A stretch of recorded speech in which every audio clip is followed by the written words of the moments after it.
O Senhor esteja convosco. Proclamação do Evangelho de Jesus Cristo, segundo Lucas. Glória a vós, Senhor. Naquele tempo, disse Jesus aos seus discípulos: Ficai certos. Se o dono da casa soubesse a hora em que o ladrão iria chegar, não deixaria que arrombasse a sua casa. Vós também ficai preparados, porque o Filho do Homem vai chegar na hora em que menos o esperardes. Então Pedro disse: Senhor, tu contas esta parábola para nós ou para todos? E o Senhor respondeu: Quem é o administrador fiel e prudente que o Senhor vai colocar à frente do pessoal de sua casa para dar comida a todos na hora certa? Feliz o empregado que o patrão, ao chegar, encontrar agindo assim. Em verdade, eu vos digo, o Senhor lhe confiará a administração de todos os seus bens.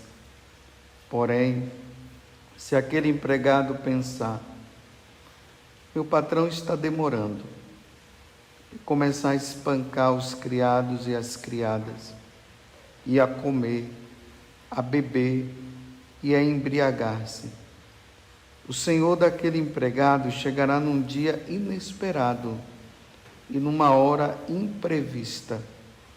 Ele partirá ao meio e o fará participar do destino dos infiéis. Aquele empregado que, conhecendo a vontade do Senhor, nada preparou, nem agiu conforme a sua vontade, será chicoteado muitas vezes. Porém, o empregado que não conhecia esta vontade e fez coisas que merecem um castigo, será chicoteado poucas vezes. A quem muito foi dado, muito será pedido. A quem muito foi confiado, muito mais será exigido. Palavra da salvação. Glória a vós.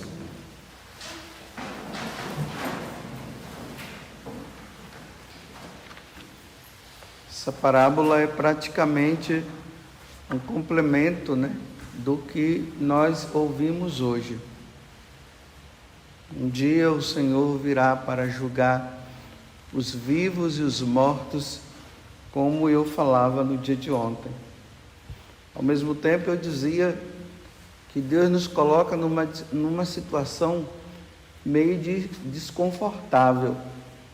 Por que é desconfortável? Porque Ele não disse a hora. Ele não disse o momento, Ele não falou o ano. Deus, Ele sempre deixa em aberto essa situação. Se nós soubéssemos o dia. Se nós soubéssemos a hora. Se nós soubéssemos o ano. A gente ouve aí muitas pessoas fazendo cálculos, dizendo que o Senhor vai chegar tal dia, tal ano.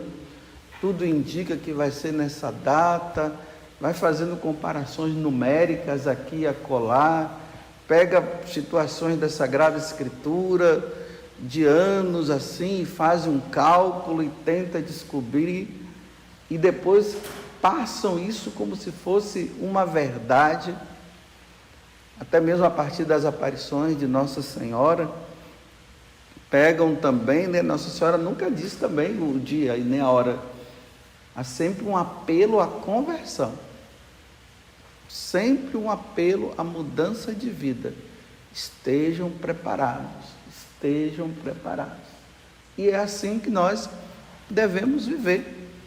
E aqui ele fala, que se nós soubéssemos a hora que o ladrão iria chegar, nós iríamos nos preparar bem, mas chegam de surpresa. Deveríamos estar preparados, mas como se nós não sabemos também como isso vai se dar. Então, se nós não sabemos a hora, o que nós devemos fazer? Repito, estar preparado.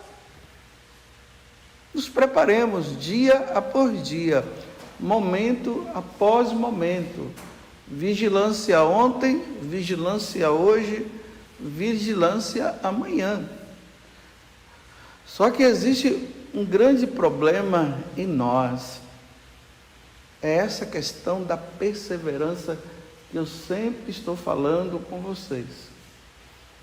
Observem, né? As pessoas começam ali tudo empolgada com essas questões de exercício físico e tudo. E aí você vê que tem até pessoas que começam, que atingem a meta. Mas na hora que atinge a meta, você vê, de um dia para o outro, já volta a ficar gordo, tudo, as doenças voltam, tudo de novo. A pessoa ela fica tão confiante que agora ela está boa, que ela não continua mais naquela perseverança.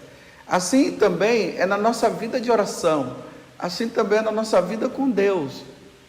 A questão, eu repito, vou continuar sempre falando isso para vocês, a questão não é iniciar, que deve-se dar o início.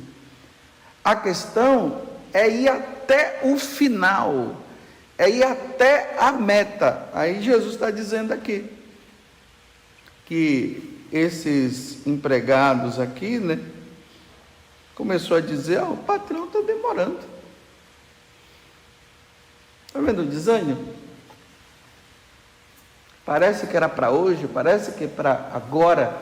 Você vê que nós vivemos num tempo de imediatismo.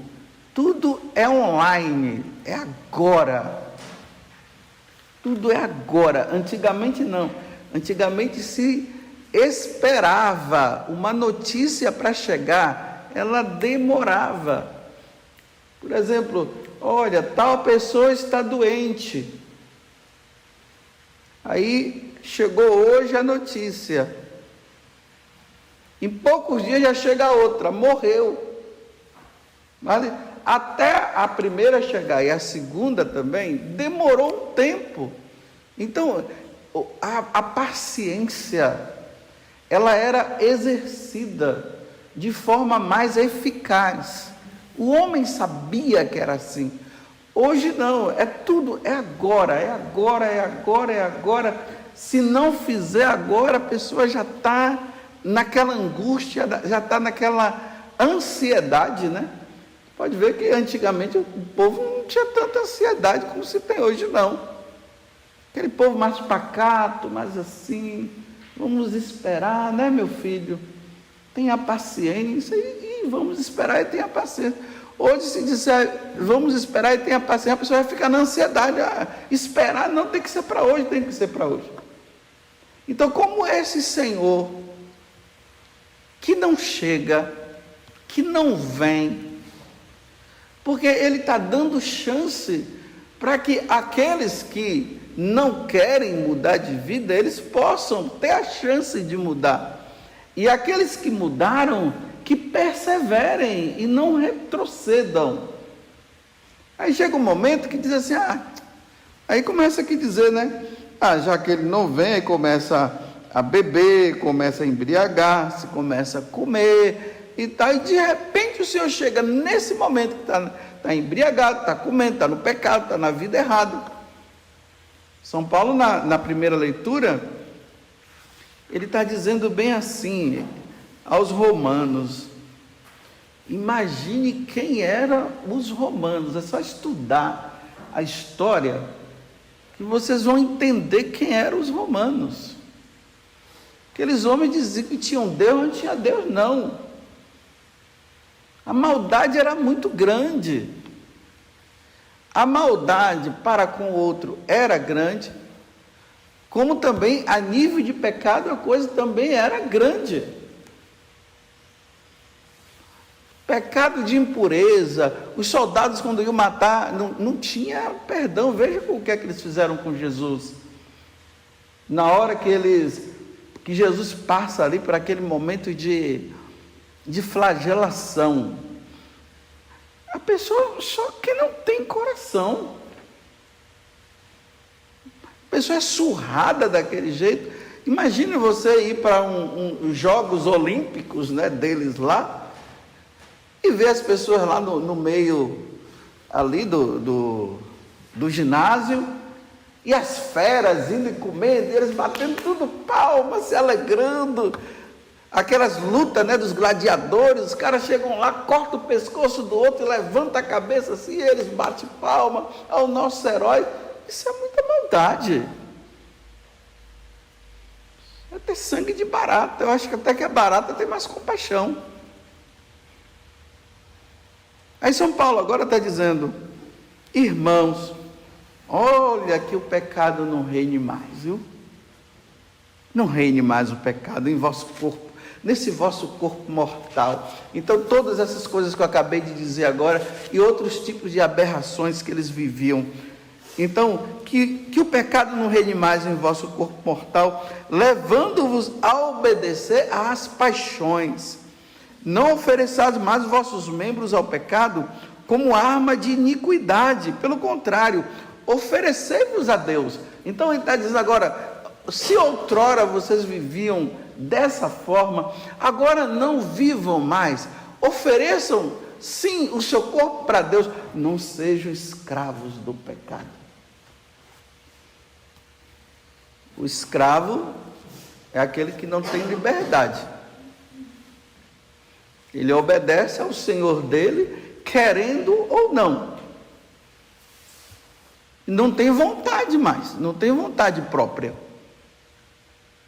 E agora ele está dizendo assim, que o pecado não reine, que vocês não sejam mais escravos do pecado. Eu vou dizer uma coisa para vocês. Eu conheço pessoas que elas não são mais escravas do pecado, não.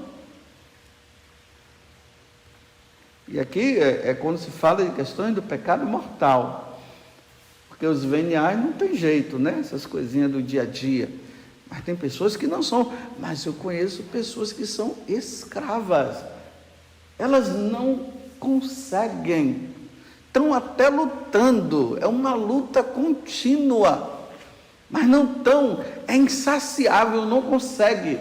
Essa luta, outros já nem lutam mais, já se deixaram. Mas aí veja, se não luta e o Senhor chegar, aí Jesus está dizendo o quê? Vai receber como recompensa, e aqui Jesus está falando no Evangelho de hoje, vai receber como recompensa o destino dos infiéis. Qual é o destino dos fiéis? O céu, Deus. Qual é o destino dos infiéis? O inferno, Satanás. Não sei se vocês percebem, e hoje quando eu estiver estiver rezando as orações, depois da consagração, você vê que o sacerdote reza pela igreja, reza pelo Papa, reza pelo povo de Deus e reza pelos mortos. Mas prestem atenção, quando fala dos mortos, diz assim, por aqueles que morreram em Cristo, por aqueles que morreram, que foram fiéis, não é qualquer um. E nós estamos pensando que a igreja está rezando, que Jesus, porque é Jesus que está intercedendo agora, né, no sacrifício da missa, é Jesus que intercede ao Pai por nós. As pessoas estão pensando que está se pedindo por qualquer um. Não é, a igreja está pedindo por aqueles que morreram na fidelidade, que provavelmente estão no purgatório, porque morreram na fidelidade, mas morreram com os pecados ali veniais, aqueles pecadinhos, então estão passando por esse processo de purificação. Então nós estamos rezando por esses que são fiéis, não é pelos infiéis.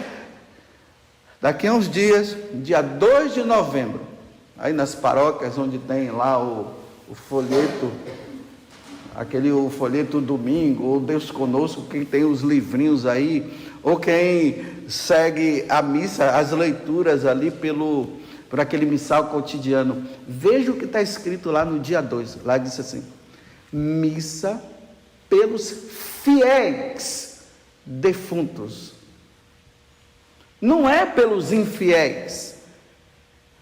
A igreja não reza pelos infiéis, a igreja reza pelos fiéis. Agora, como nós não sabemos, nós, no particular, nós não sabemos o destino daquele fiel ou daquele infiel, aí nós ficamos rezando por todo mundo. Só que a intenção da igreja é por aqueles que morreram sem pecado mortal. Quando é que vocês vão entender isso? Aí, depois que aquela pessoa morre, não vigiou, como Jesus está dizendo aqui, talvez até passou por um processo de conversão, mas depois não quis mais perseverar, o Senhor está demorando, quis aproveitar, morreu na infidelidade. Aí a pessoa pensa, agora é só jogar uma água benta ali, né? Está tudo feito, não tem... Não é aquela água benta que vai fazer efeito mais. É o que aconteceu com ela quando a alma dela foi diante do Senhor, diante de Deus. Não vigiou. Brincou. Então é confortante para nós, é confortável nós rezarmos. E não estou dizendo para não rezar. Eu estou trazendo para vocês de forma concreta por quem que a igreja reza. São os fiéis.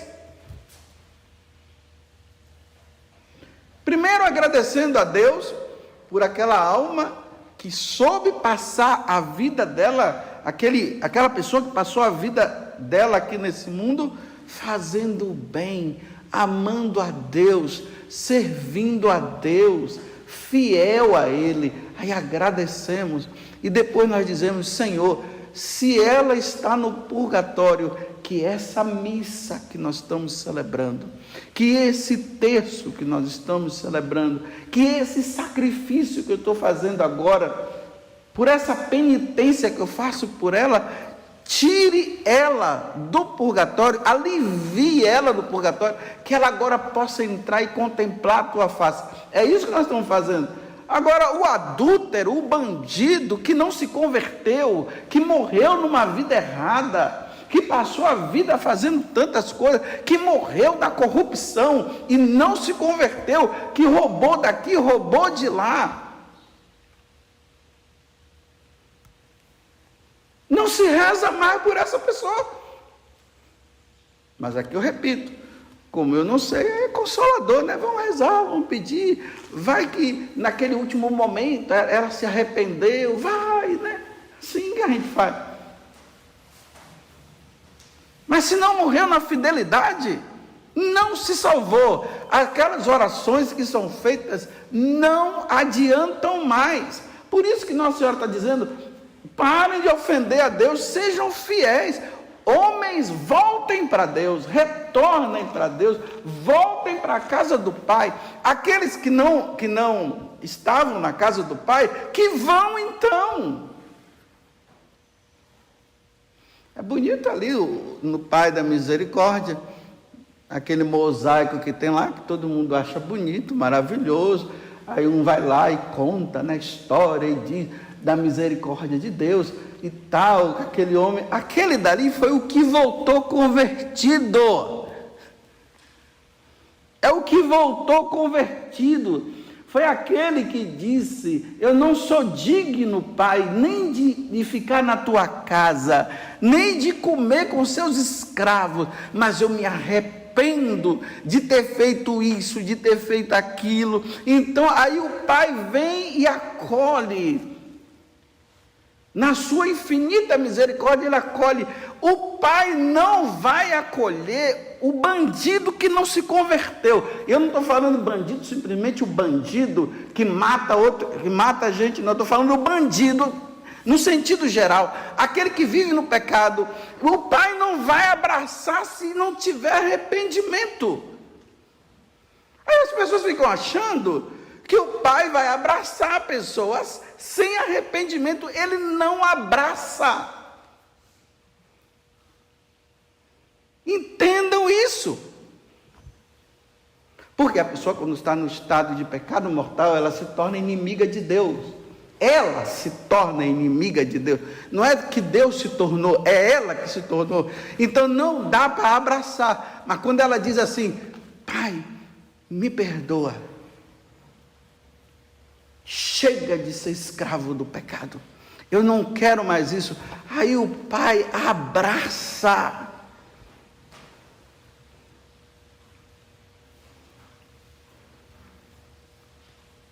Então vamos levar a sério. Sim, o Senhor está demorando, graças a Deus. Eu tenho visto muitas pessoas dizendo: Senhor, volta logo. Não, quem sou eu para pedir alguma coisa? Mas eu não quero que o Senhor volte agora não, porque ainda tem muita gente que precisa se converter.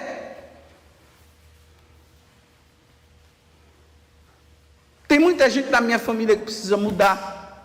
Tem muita gente na sua família. Então você está querendo que o Senhor chegue hoje para seus irmãos serem tudo fulminados no inferno? E você que está levando uma vida santa aí para o céu? Não, eu não quero isso. Demore, Senhor, demore bastante.